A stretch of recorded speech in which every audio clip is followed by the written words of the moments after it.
bonsoir à tout le monde. Là, nous avons le plaisir d'avoir parmi nous ce soir Rav David Mergi, qui est le directeur de l'école des garçons Beit-Hana de Lubavitch, un des esprits les plus brillants du mouvement Lubavitch en France, et à mon avis le plus grand orateur francophone du mouvement Lubavitch, est venu nous expliquer donc des secrets de la Megillat Esther, la lecture profonde du texte de la Megillah qu'on se prépare à lire d'ici à un mois, pendant la fête de Purim. Donc cette année, on a le temps de se préparer parce qu'il y a 2 Purim.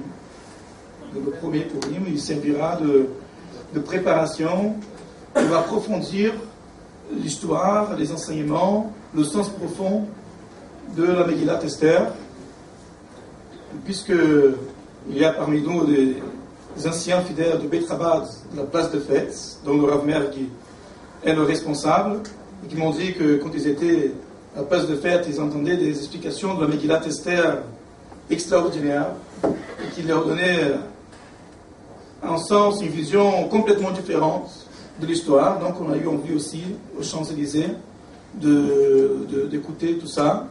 Et voilà, donc, s'il vous plaît, Rav Mergi, merci d'être venu.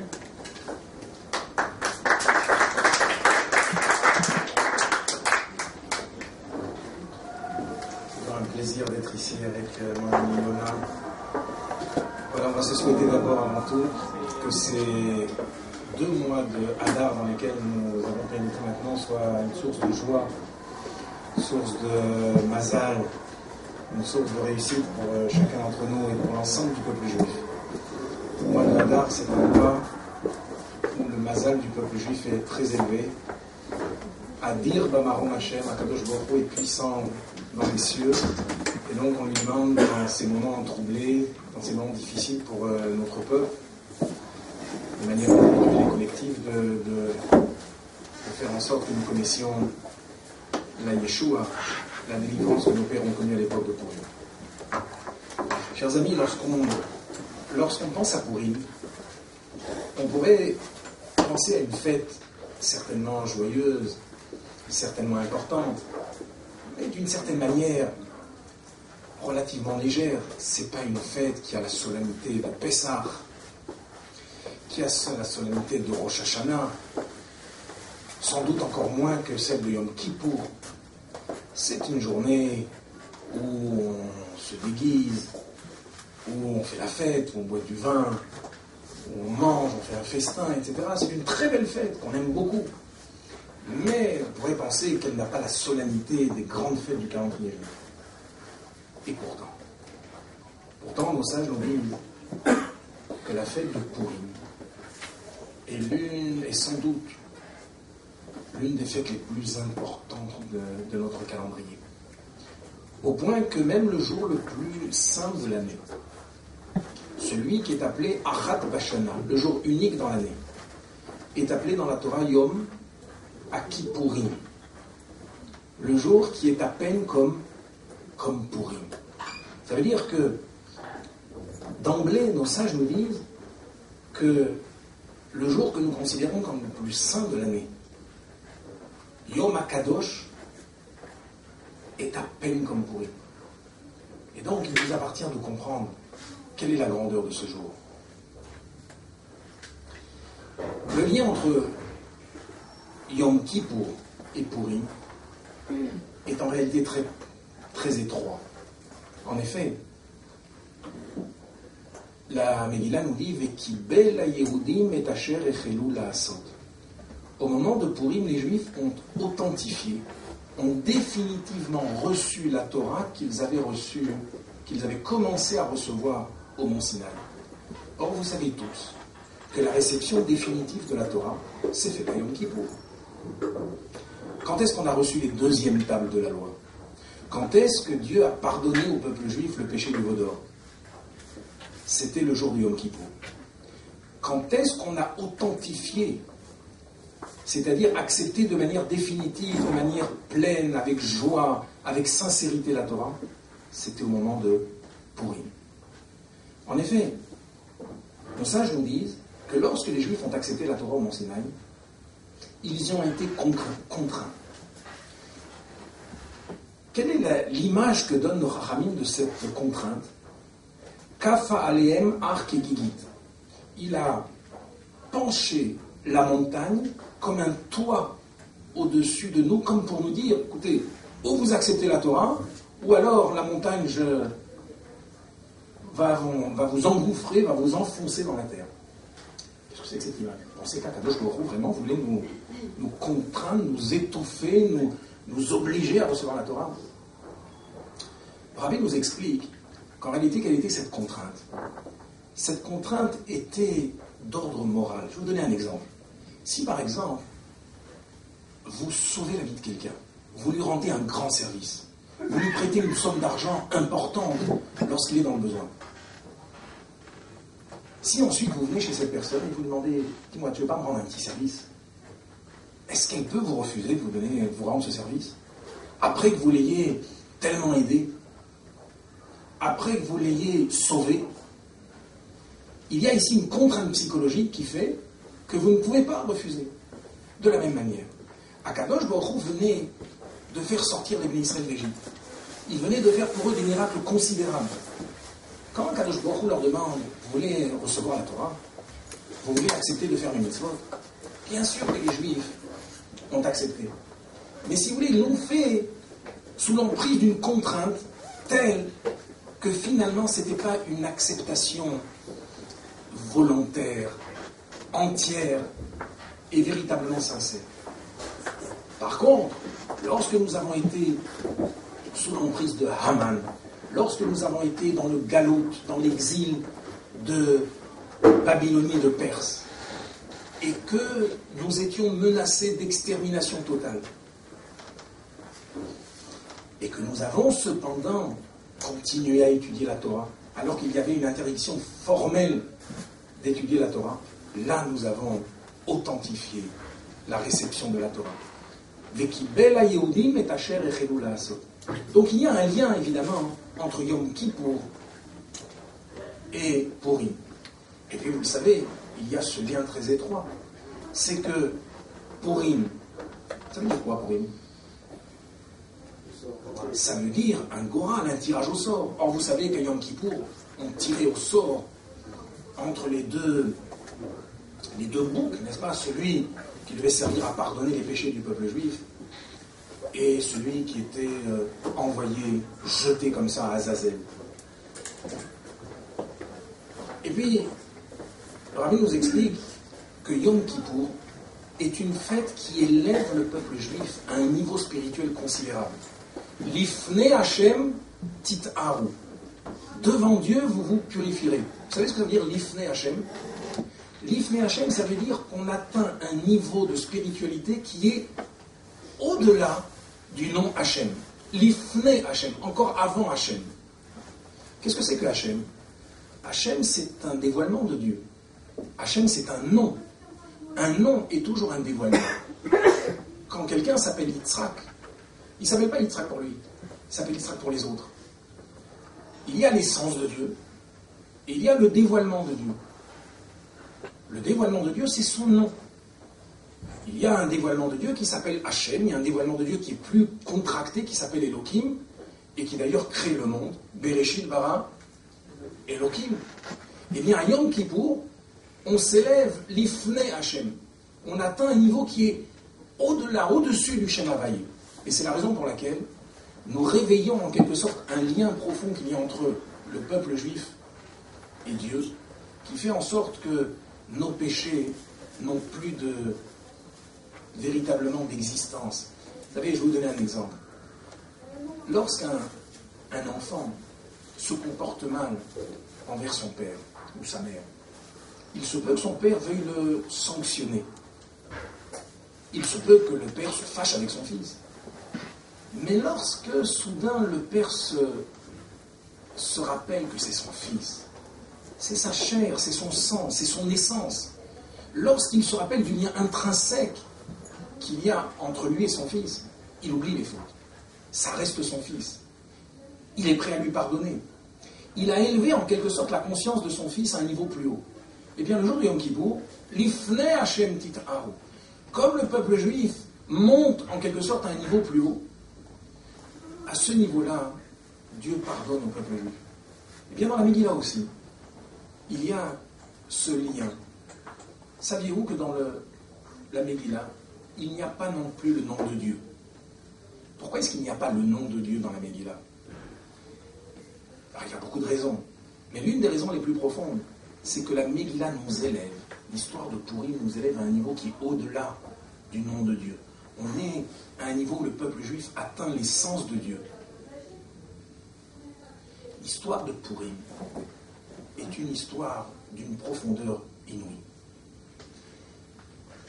Voyez-vous, on pourrait dire que Pourim, c'est un tournant, c'est un nœud de l'histoire du peuple juif et de l'histoire de l'humanité.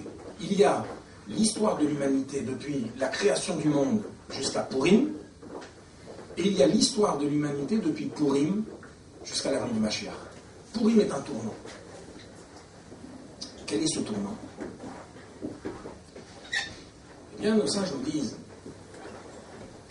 qu'à partir de Pourim, Dieu décide de se masquer dans le monde. Vous savez pourquoi on se déguise à Pourim? On se déguise parce qu'à partir de ce moment-là, Dieu se cache dans le monde. La Gemara, le Talmud, dans Megillah dit Esther, sauf Nevuahi. C'est la fin de la prophétie. Avant Pourim, celui qui voulait se donner la peine simplement de constater l'existence de Dieu pouvait le faire facilement. Il y avait le Beth Amikdash, il y avait le temple. Dans le temple, il y avait 10 miracles quotidiens. Il y avait des prophètes.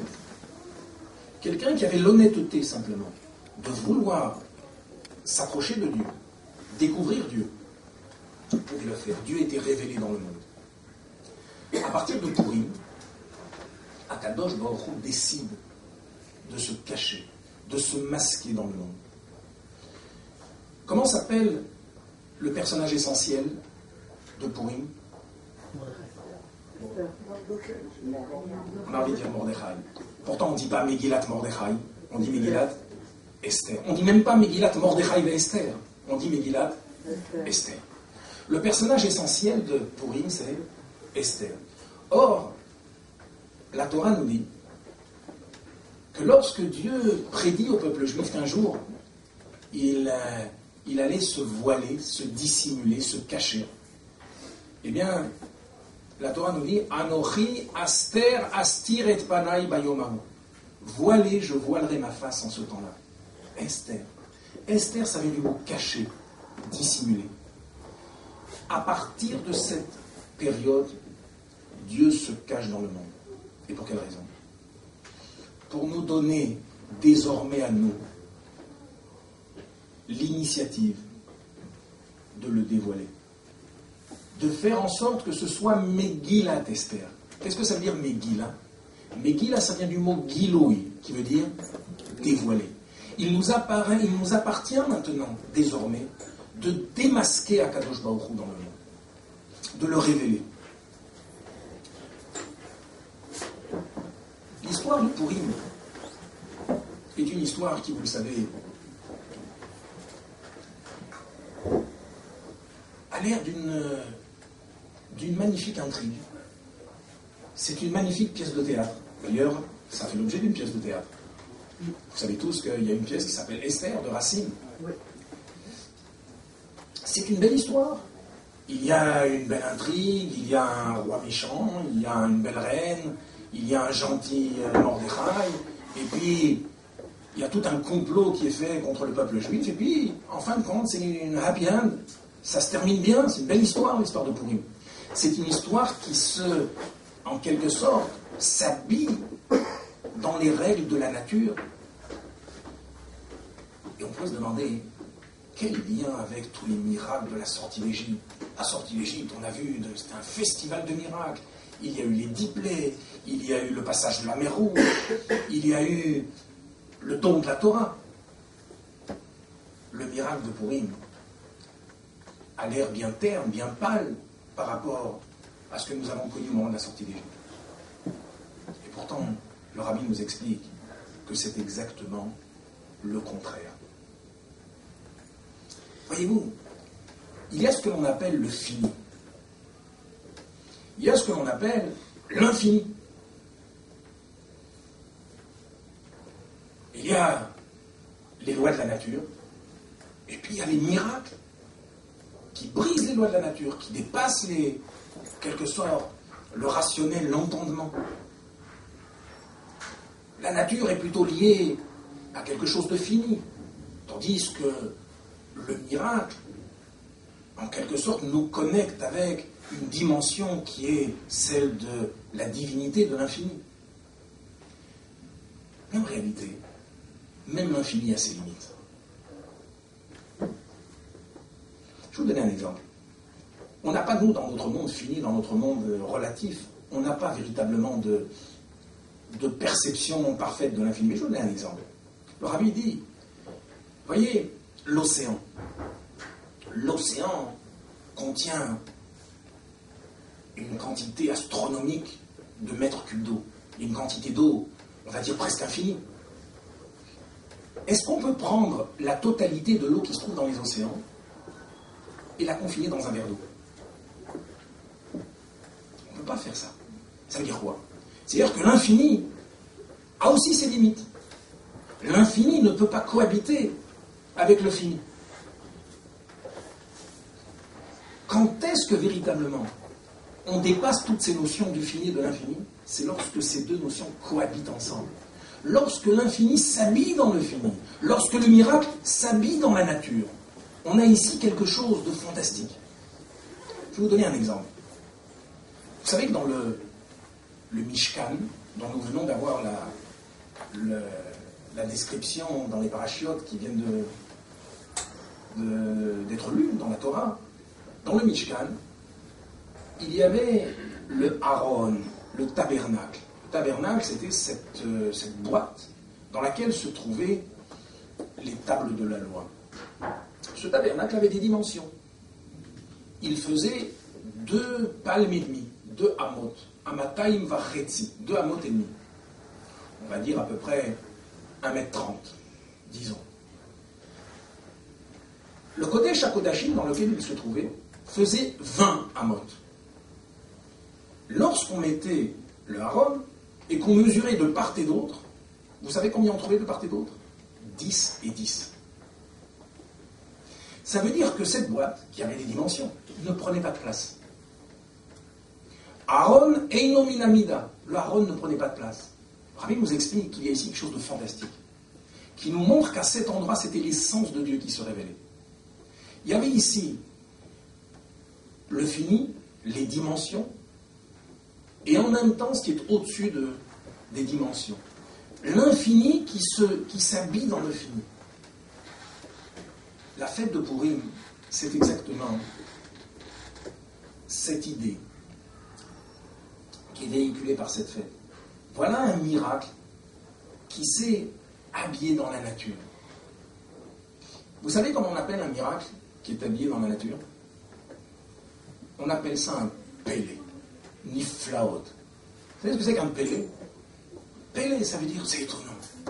Quelqu'un assiste à un événement physique, une rencontre, une coïncidence, et il voit ici la main de Dieu. C'est quelque chose d'étonnant, quelque chose qui n'est pas un ess, qui n'est pas un miracle, mais qui va l'impressionner encore davantage qu'un miracle. Et vous savez pourquoi? Parce que c'est la main de Dieu qui s'est habillée au travers de la nature. Purim est une fête qui, justement, parce qu'elle s'est habillée dans la nature, nous montre ici qu'il y a eu un niveau de Dieu considérable qui s'est révélé et qui se révèle pendant cette fête.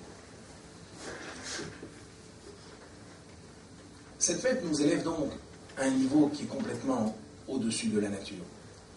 Dites-moi, chers amis, dites-moi à quelle époque de notre histoire nous avions toutes les raisons de nous sentir autant en sécurité qu'à l'époque de Purim. Nous avions à cette époque une reine juive. Dites-moi dans quelle époque on a eu une reine juive. Mais pas une juive, vous savez, à la Henry Kissinger, qui est juive de nom. Une vraie juive, une femme authentique, une tzadéket. Dites-moi dans quelle époque on a eu un ministre juif qui était membre du Sanhédrin, un homme éminent, un juif authentique qui était ministre du roi. Et qui plus est, qui lui avait sauvé la vie. Au début de la Megillah, on nous raconte que Mordechai a sauvé la vie du roi.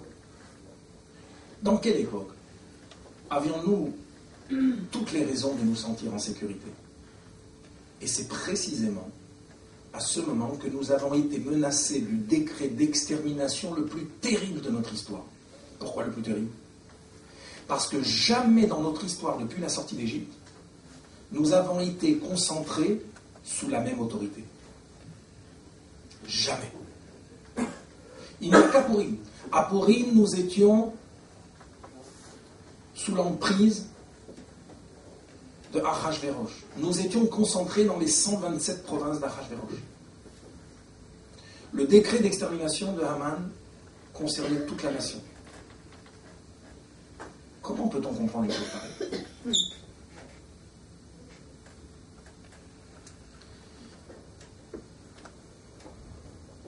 Comment se fait-il que cette fête est la seule fête du calendrier juif qui porte un nom étranger? Hanouka, c'est en hébreu. Sukkot, c'est en hébreu. Pessah, c'est de l'hébreu aussi. Purim, c'est du perse. La preuve, c'est que la Megillah est obligée de traduire le terme. Hipil pour, il a fait tomber le sort, quand on ne sait pas ce que ça veut dire pour. Qu'est-ce que dit la Megillah?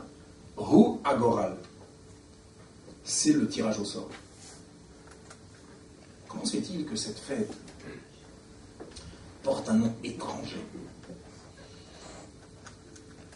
On est en quelque sorte plongé dans un exil profond. Le personnage essentiel, Esther, veut dire le voile, le masque. Le nom de Dieu est complètement absent. Il n'y a pas une seule fois le nom de Dieu dans la Megillah. Lorsqu'on lit l'histoire de la Megillah, on ne comprend pas ce qui se passe. Le décret d'Aman est venu, d'après nos sages, parce que les Juifs ont mangé taref. C'est vrai, ils ont mangé taref. Achashverosh a organisé un grand festin, 280 jours, poursuivi par un petit festin de 7 jours pour les habitants de Shushan. Et il a employé les services d'un traiteur cachère. Il y avait de la nourriture cachère. D'où on le sait, parce que c'est marqué qu'il voulait faire la asod kirtzon ish va ish. Il voulait faire la volonté de tout le monde. De Haman, de Mordechai, il voulait faire plaisir à tout le monde. Donc il a appelé un traiteur cachère. Mais les Juifs ont eu honte. Ils ont dit quoi encore? On va se mettre de côté, on va faire bande à part. Ils sont partis manger taref avec tout le monde. Mais dites-moi, on s'est marqué dans la Torah que si quelqu'un mange taref, il est condamné à mort. Il n'est pas condamné à mort. Il y a des péchés pour lesquels il y a une condamnation à mort. Mais pas pour le fait de manger le taref. Et même si les gens mangeaient taref, pourquoi est-ce que toute la nation doit être exterminée? Hommes, femmes, enfants? Il y a des gens qui habitaient à des milliers de kilomètres de Shushan et qui ne sont pas venus au festin. Je peux vous dire qu'ils ne sont pas venus au festin. Même celui qui a duré que 180 jours. Et eux, ils n'ont rien fait. Pourquoi est-ce que tout le monde était concerné par le décret de Haman?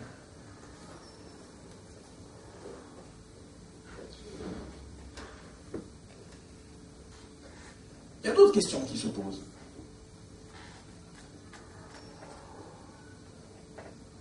Vous savez tous que la reine Esther est venue demander la grâce du peuple juif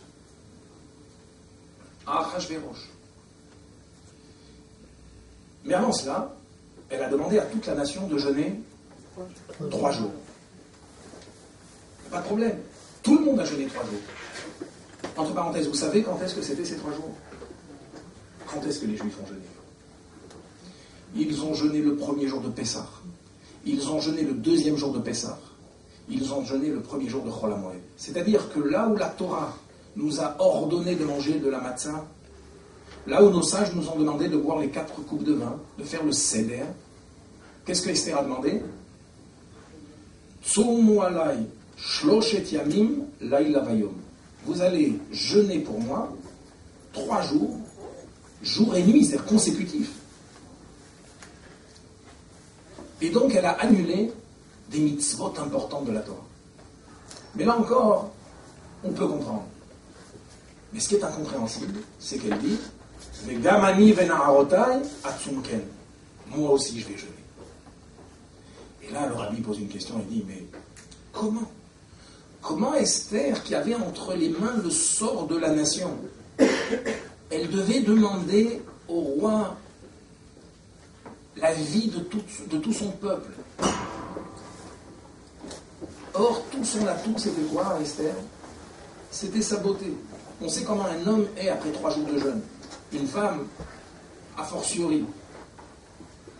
Comment Esther a-t-elle pu prendre le risque de jeûner 3 jours et dans l'après-midi, dans la fin de soirée du 3e jour, venir demander la libération du peuple juif, la vie du peuple juif au roi Achashverosh? Bien, la réponse à toutes ces questions tient au fait que le peuple juif est un peuple qui n'est pas comme les autres. Le peuple juif est un peuple qui dépasse complètement les lois de la nature, de l'entendement, du rationnel. Le peuple juif, c'est un peuple tout à fait spécifique. D'après la nature, le peuple juif n'existe pas.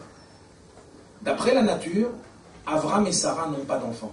Pourquoi est-ce que Dieu a fait en sorte que le premier enfant juif naisse d'un père qui a 100 ans et d'une mère qui a 90 ans? Pourquoi est-ce que Dieu a laissé notre père et notre mère stériles pour enfin leur donner un enfant? Pour nous enseigner que d'après la nature, le peuple juif n'existe pas.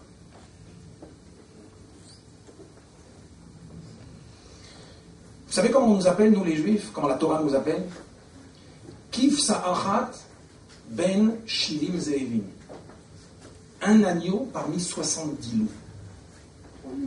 Vous avez déjà vu, vous, un agneau qui tient 10 minutes devant un loup?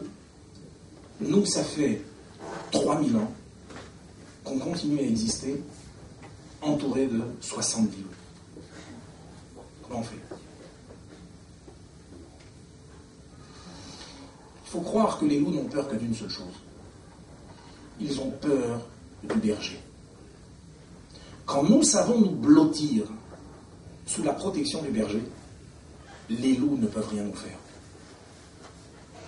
À partir du moment où Dieu nous en préserve, nous voulons nous sentir à l'aise, libérés, émancipés, nous mettre sous la protection des 70 loups.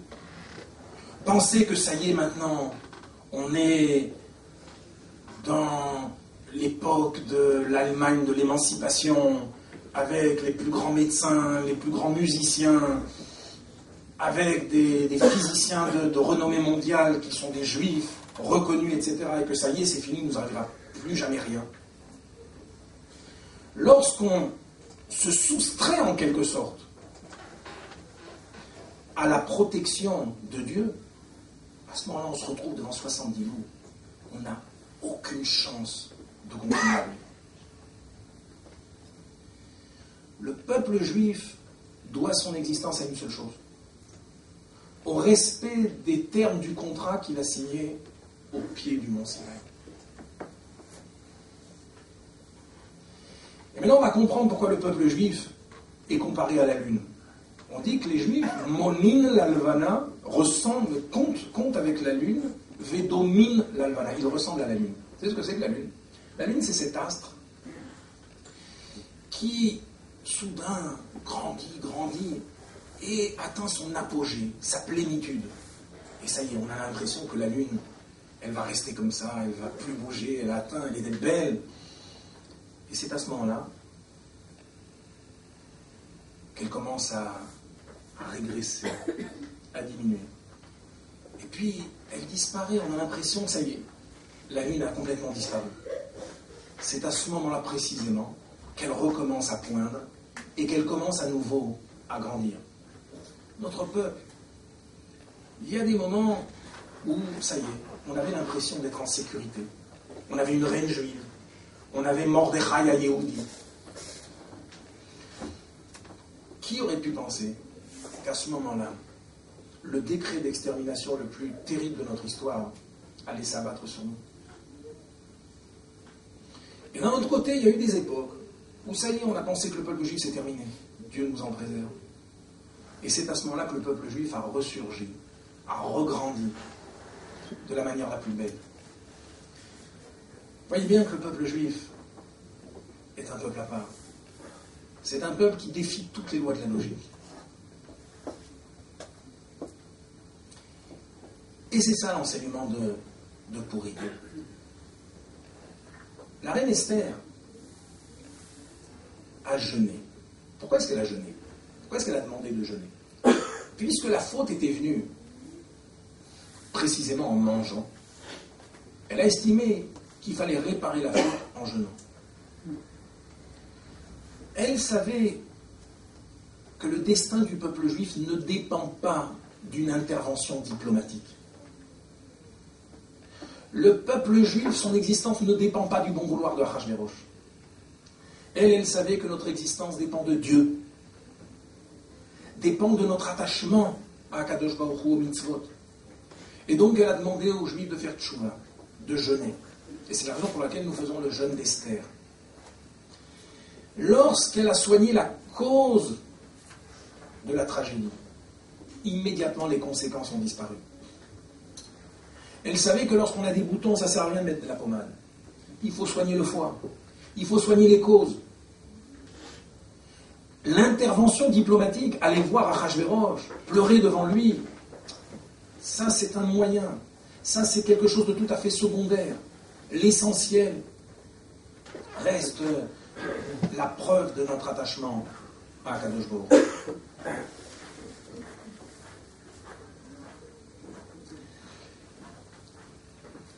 Et maintenant, nous allons comprendre la raison pour laquelle Pourim est un mot étranger.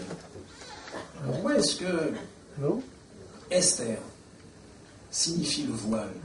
Pourquoi est-ce que le nom de Dieu est absent de la Megillah? Vous descendez Parce à droite. L'objectif d'un juif dans ce monde, vous descendez, allez à droite. C'est quoi? L'objectif d'un juif dans ce monde, c'est précisément de faire une demeure à Dieu dans les niveaux les plus bas. Voilà. Dieu veut qu'on le démasque, Dieu veut qu'on le révèle là où il est caché. Comment on dit le monde en hébreu? Olam. Olam, ça vient du mot Aelem, qui veut dire un voile. Le monde, c'est un masque. Vous savez comment on dit la nature en hébreu? Teva. C'est une grande société maintenant, Teva. De produits naturels, justement. Teva, ça veut dire la nature.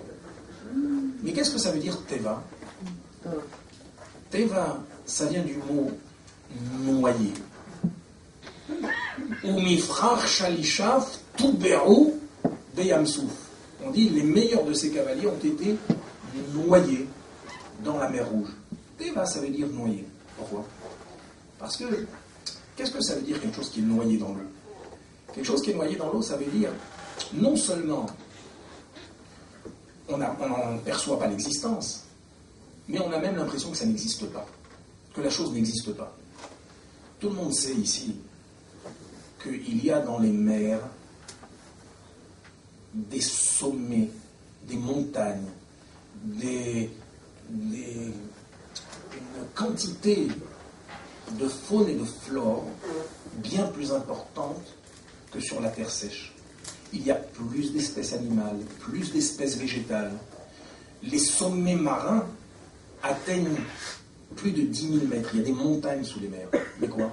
Lorsqu'on regarde la mer, rien. Non seulement on ne perçoit pas toutes ces merveilles, mais on pense même qu'elles n'existent pas. On peut penser qu'elles n'existent pas. De la même manière, Akadosh Baruch Hu s'est noyé en quelque sorte, s'est caché dans la nature. Mais à nous de dévoiler que Hateva, la nature, c'est la même valeur numérique que Elohim, Dieu. Nous devons démasquer Akadosh Baruch Hu. Jusqu'à Purim, nous étions des enfants gâtés. Dieu était révélé dans le monde. C'était facile. À partir de Purim, on est venu chez chacun et on a dit, tu sais quoi? Maintenant, tu vas révéler Akadosh Baruch Hu. C'est toi qui vas le dévoiler. Dieu est caché. Comment tu vas le révéler? Tu vas le révéler dans ta vie de tous les jours. Lorsque tu vas manger comme un juif. Lorsque tu vas travailler comme un juif. Lorsque tu vas penser comme un juif. Lorsque tu vas parler comme un juif. Soudain, tu vas révéler la présence de Dieu dans ce monde. Tu vas faire Megillat Esther. Ce qui était la Perse, ce qui était le symbole de l'exil, tu vas y révéler la fête la plus belle, la plus joyeuse, celle qui nous élève au-dessus de toutes les limites. Tu vas révéler l'essence de Dieu, celle qui est au-delà d'un nom, celle qui ne peut pas se limiter dans un nom. Ainsi donc, on voit comment la fête de Purim est une fête importante. Pourquoi est-ce qu'elle est liée au tirage au sort? Parce que justement, qu'est-ce que c'est que le tirage au sort? Le tirage au sort, c'est quelque chose qui nous élève au-dessus de l'intellect. Quand on a plusieurs personnes et qu'on veut donner un cadeau à quelqu'un, on ne sait pas qui le donner. On ne peut pas choisir de manière rationnelle à qui on va donner ça. Alors on s'en remet à un niveau qui est irrationnel, qui est au-dessus de la logique. On fait un tirage au sort. Pourquoi est-ce que Purim signifie le tirage au sort? Pour nous dire que à Purim, on s'élève à un niveau qui est au-delà de la logique, au-delà de la nature. Soudain, on perçoit la véritable identité du peuple juif, qui est un peuple irrationnel. Où sont tous ces grands empires qui ont voulu nous faire du mal? Où sont les Égyptiens? Où ils sont ceux-là? Où ils sont les Perses? Où ils sont les Babyloniens? Où ils sont les inquisiteurs espagnols? Où ils sont les croisés? Où ils sont les bolcheviks ou les nazis? Eux, ils ont disparu. Ou presque. Mais nous, on est là. On respecte le même Shabbat. On met les mêmes tefilines. Et on observe le même Yom Kippour. Nous qui sommes une poignée, Atem Amerat Mikol Amim, vous êtes la plus petite nation de la terre des nains. Eh bien, nous sommes restés solides, nous sommes là, nous sommes vivants, mais eux ont disparu. Alors, on perçoit maintenant, grâce aux explications du Rabbi et de nos Chachamim, on comprend un peu mieux toute la profondeur de cette fête. Et finalement, Purim est effectivement plus élevé que Yom Kippour. Parce que Yom Kippour, on atteint, c'est vrai, ce niveau de connexion avec l'essence de Dieu. Mais par le jeûne, par la prière, par la privation. Alors que le jour de Purim, nous nous attachons à l'essence de Dieu, mais dans la joie, dans, finalement, le monde physique. Nous mangeons, nous festoyons, nous buvons, parce que même le monde matériel n'est plus un obstacle pour nous attacher à Dieu. À Yom Kippour, le monde physique est un obstacle, et nous devons nous en séparer. Nous ne mangeons pas, nous ne buvons pas. Il y a de nombreuses restrictions à la vie physique. Mais à Purim, même le monde matériel n'est plus un obstacle pour se lier à Dieu et pour se connecter à l'essence de Dieu. Il y a beaucoup de leçons à tirer de la fête de Purim.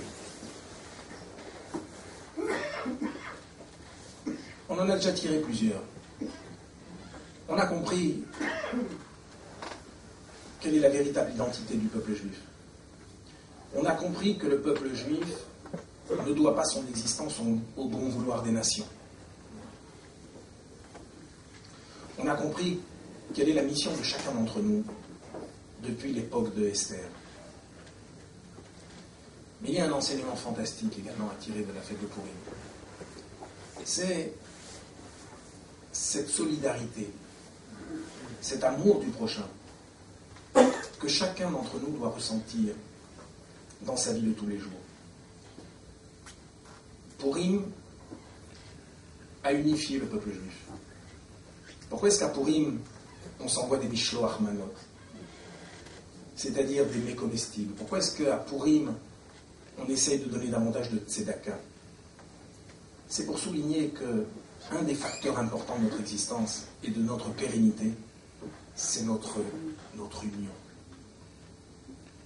Le peuple juif, c'est un peuple à part. On ne réfléchit pas comme les nations du monde. Quand vous parlez d'Israël, quand vous parlez d'un autre juif, lorsque vous parlez d'un membre de votre communauté, vous réfléchissez d'une manière qui est profondément juive. Le peuple juif, c'est un peuple où le spirituel arrive à détrôner le matériel. Vous savez quand est-ce que deux juifs se disputent? C'est lorsqu'ils privilégient leur corps. Quand est-ce que des juifs sont unis? Lorsqu'ils privilégient leur âme. Lorsque dans notre vie de tous les jours, l'essentiel c'est le profit, les loisirs, le monde physique, alors on apparaît être comme séparés. Mais dès qu'on privilégie la spiritualité, alors les Neshamot Israël s'imbriquent les unes dans les autres. Kulan mat'imot, elles se correspondent harmonieusement.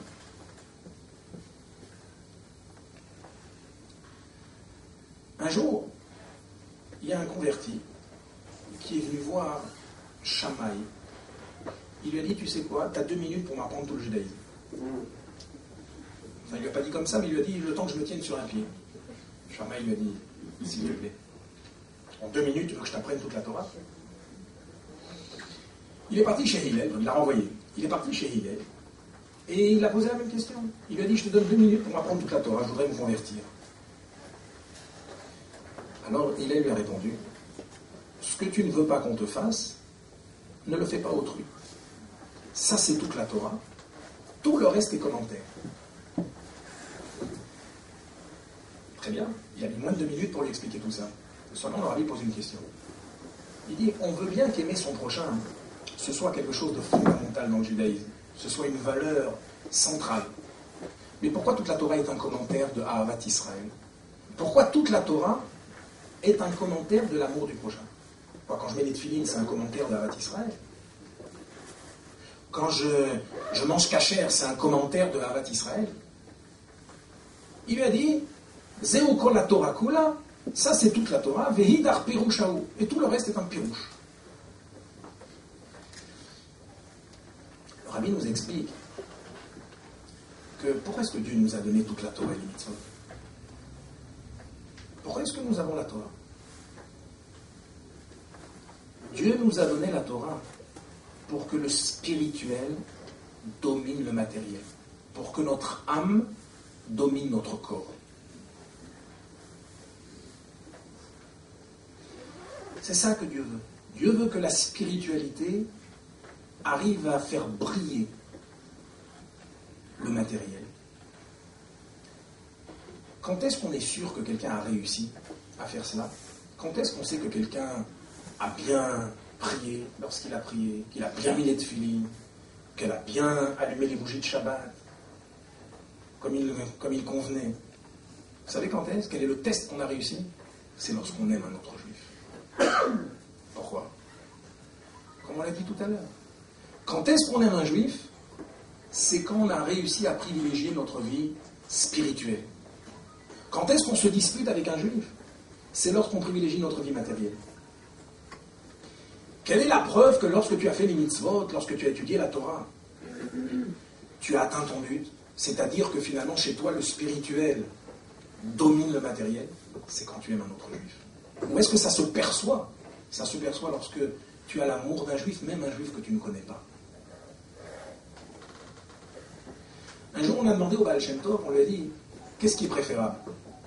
Aimer un juif ou aimer Dieu?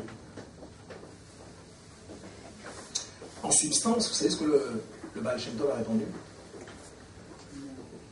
L'essentiel, c'est d'aimer un juif. Pourquoi? Parce que quand tu aimes Dieu, c'est pas sûr que tu aimes Dieu. Peut-être tu t'aimes toi-même. Pourquoi? Comme Dieu, c'est lui qui te donne la vie, qui te donne la santé, qui te donne la parnassa, le gagne-pain, qui te donne les enfants. C'est normal, tu aimes Dieu. Mais c'est pas Dieu que tu aimes. C'est toi. Tu as envie d'avoir tout ça, alors tu aimes Dieu. Mais lorsqu'on aime un juif, n'importe lequel, même un juif qu'on ne connaît pas, un juif qu'on n'a jamais vu, pourquoi on l'aime? On l'aime pour la partie divine qui est en lui. Ça, c'est le test. Ça, c'est la preuve qu'on aime Dieu.